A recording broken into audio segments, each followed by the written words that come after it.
There is one Sheikh Babara, we call him, has 20 of his students slaughtered by Boko Haram. They were lined up like that. And they're all Muslims. And they are all Muslims, not only Muslims, but the man is Sheikh. But he is of a different faith. You know, the Boko Haram call themselves Izalatul Bidia wa Ikamati, whatever. But those ones are Tijaniyas. They line them up. And those that I told you, elderly people, none of them was less than 60. And you can imagine if you have to bury them. In fact, we could not bury them. All we did was to gather their bones, because that time Goza was not accessible at all. So if you look at it on the other side, you see the killings going on. Look at the killings going on in Southeast. By who? It's not by the jihadis, by IPOP.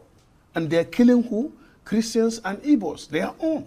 So this kind of madness that is happening, the government is supposed to take drastic steps. Yeah. Although they argue that in the southeast there's also been infiltration from Fulani groups there who are also carrying out their own killings. But yeah, you have a point there. But I mean, are you surprised or perhaps shocked that this is coming from a President Trump, who prides himself on stopping wars? I mean, that's what he said he was coming to do, because his tone here is very aggressive, isn't it? I mean, he's threatening to send U.S. forces into Nigeria with, as he put it, guns a-blazing, if Nigeria doesn't stem what he describes as this killing of Christians by Islamists. Swift and whatever. Swift, vicious, and sweet.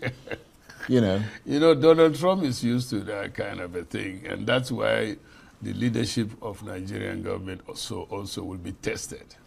That is how you respond to it. I told you what happened between him and late President Buhari. And he later came out to say that he respects President Buhari because... Although he said Buhari put him off to sleep, though. I mean, he was so desperately boring that he thought he was talking to, you know. That is Trump for you. He can insult anybody and later on praise anybody. Yeah. So, but this is a serious case, you know, considering the fact that Nigerians, there is a gap in there between the government of not only Nigeria, because recently, before I came here, I understand Canada has joined them. Yeah, Canada has.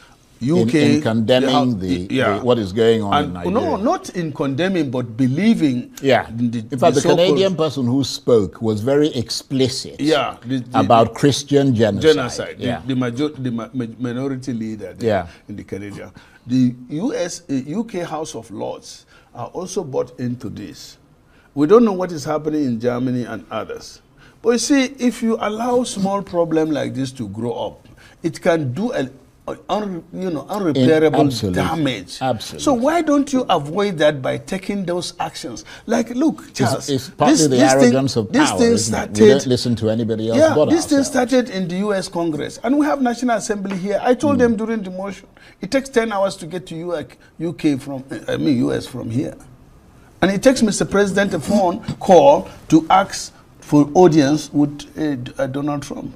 And we have reputable international diplomats in the country, starting from Sulu Gambari, Akinyemi, Emeka Anyoku, Amina is there. We had a president of United Nations, somebody from KB, I can't remember his name.